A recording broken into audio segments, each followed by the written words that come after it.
et Ennio Morricone.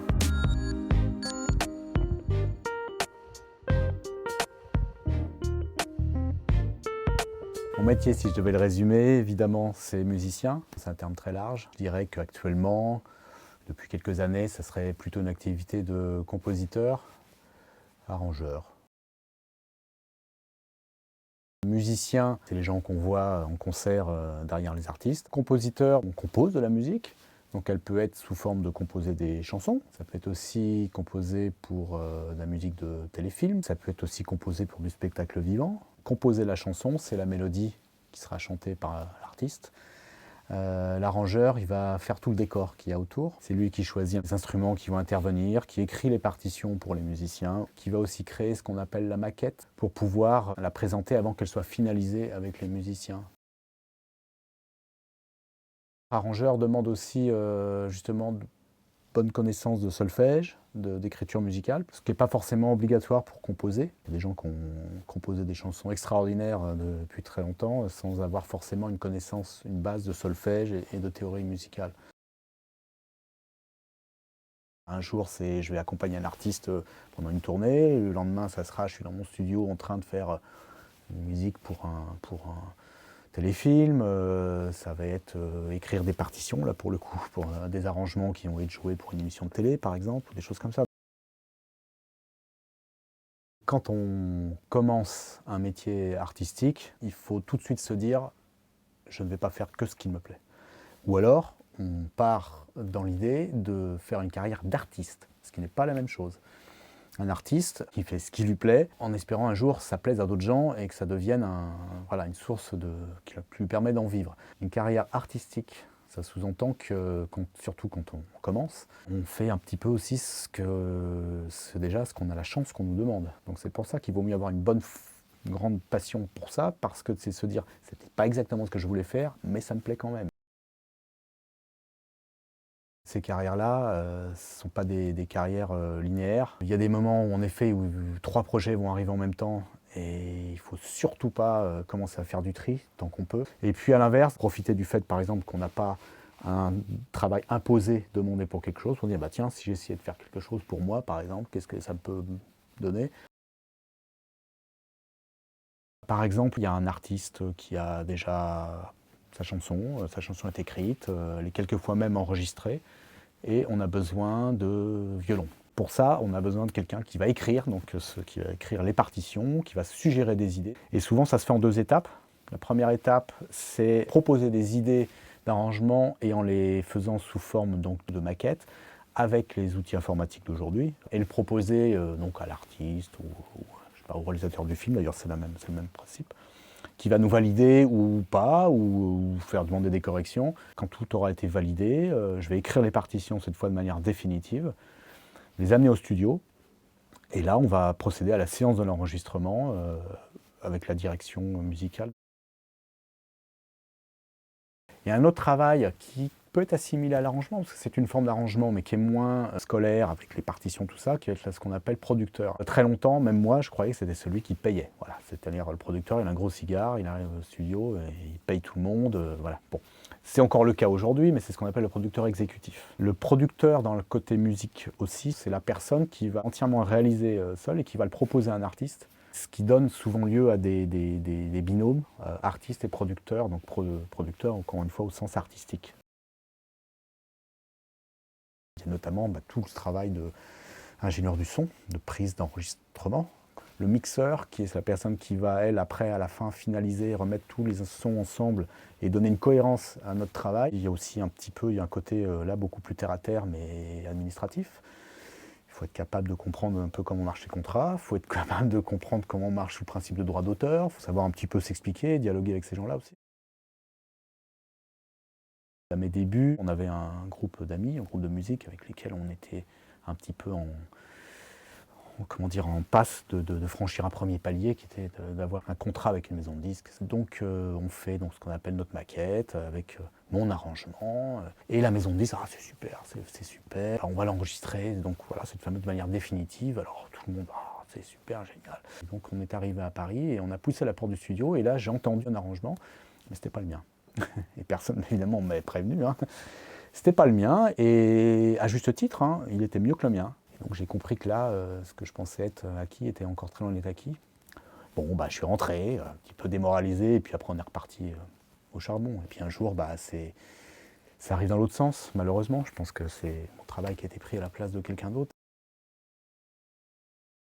J'ai passé le bac, et j'ai un petit peu marchandé avec mes parents en disant, bon, quand même, la musique, j'aimerais beaucoup. Peut-être que justement, je vais essayer de me former cette fois de manière sérieuse. J'ai choisi de travailler donc, voilà, en autodidacte, d'apprendre cette fois vraiment le parti arrangeur, et puis aussi de me frotter bah, au métier, mais depuis le bas, donc d'aller jouer. Bah, s'il faut jouer sur des caisses de bière un samedi soir, bah, ça sera ça, donc je l'ai fait. C'était le seul moyen de ne pas encore en vivre totalement, mais de gagner un petit peu d'argent. Et j'avais la chance de jouer avec des gens qui étaient plus vieux que moi, qui eux m'ont dit le métier c'est tu charges le camion aussi, ok, on fait 200 km, on joue pas ce qu'on aime mais ça sera comme ça, on est payé par contre, et il n'y a pas je viendrai pas samedi parce que j'ai une fête avec mes copains, et c'est ton travail maintenant. Ça, c'était une bonne formation. Après, bah, on essaye toujours voilà, un peu plus, un peu plus. Je dirais que j'ai commencé en ville le jour où j'ai pu être intermittent du spectacle. Si on peut payer son loyer, ce qui était mon cas, ben je me dis ça y est, on fait le métier. Évidemment, c'est pas la même chose de jouer devant 80 000 au Stade de France et devant 500, mais l'endroit où on a plus le trac, c'est devant les 500. Parce que d'abord, il y a un truc qu'il faut bien pas perdre de vue, c'est que les 80 000 personnes, c'est pas vous qui sont venus voir. Ils sont venus voir l'artiste. C'est du coup plus impressionnant quand on est dans une plus petite salle, parce que là, on voit vraiment les gens, on les voit bien, ils vous voient bien aussi, parce qu'il y a des gens qui sont venus au Stade de France et n'avaient même pas vu que j'y étais. Hein. Des gens que je connais. Il faut tout de suite l'accepter, parce que sinon on va être frustré, on a l'impression, oh, quand même, j'étais devant 10 000 personnes, personne s'en est rendu compte. Bah oui, c'est pas toi qui sois venu voir. Mais ça reste super agréable, voilà, même si c'est pas vous qui venez voir. Il faut toujours essayer de faire en sorte de ne pas travailler gratuitement. Pas forcément en échange d'argent, mais ça peut être en échange d'autres choses. Pouvoir apposer son nom sur la chanson, enfin de trouver un deal quelconque, parce que sinon on dévalorise énormément son travail. Et ça, le pire, c'est que c'est quelle que soit sa qualité de son travail, s'il est fait pour rien ou très peu, malheureusement, il a plus de valeur. Donc il faut toujours essayer de lui donner une valeur, quelle qu'elle soit. Donc si elle n'est pas financière, pécuniaire, elle est d'une autre manière, mais il faut toujours essayer de lui donner une valeur. Ça va de 0, mais vraiment, pour le même travail, hein, à énormément, pour diverses raisons. Là, on est dans un domaine qui devient beaucoup plus flou, qui consiste à savoir se positionner par rapport aux gens qui font la même chose que nous, savoir si on est assez bien placé pour pouvoir réclamer la même chose qu'une personne qu'on juge à peu près de même catégorie. Il faut comparer, il faut en discuter avec les autres. Parce qu'il ne faut pas être trop ambitieux, mais il ne faut pas non plus être en dessous. Les revenus, par contre, on va dire, dans ce genre de profession, il y a du revenu fixe, qui va être en effet, donc là, c'est tout ce qui est sous forme de cachet pour une tâche très précise. Donc ça, c'est en effet une activité de musicien de studio, de musicien sur scène. Pour un concert, on est payé un prix fixé avec telles conditions. Il y a tout un contrat qui précise si vous serez défrayé pour les repas, comment vous serez transporté, tout est très bien défini. Après, quand il y a d'autres activités musicales qui sont susceptibles d'occasionner des revenus, et souvent sous forme de droits d'auteur. Donc les droits d'auteur, c'est l'utilisation de la musique que vous avez composée. Souvent, les gens pensent qu'un musicien qui joue sur un disque a des droits d'auteur. Il n'a pas de droit d'auteur. Non, il n'a pas écrit la chanson. Et la personne qui touchera les droits d'auteur ne jouera peut-être même pas du tout sur le disque.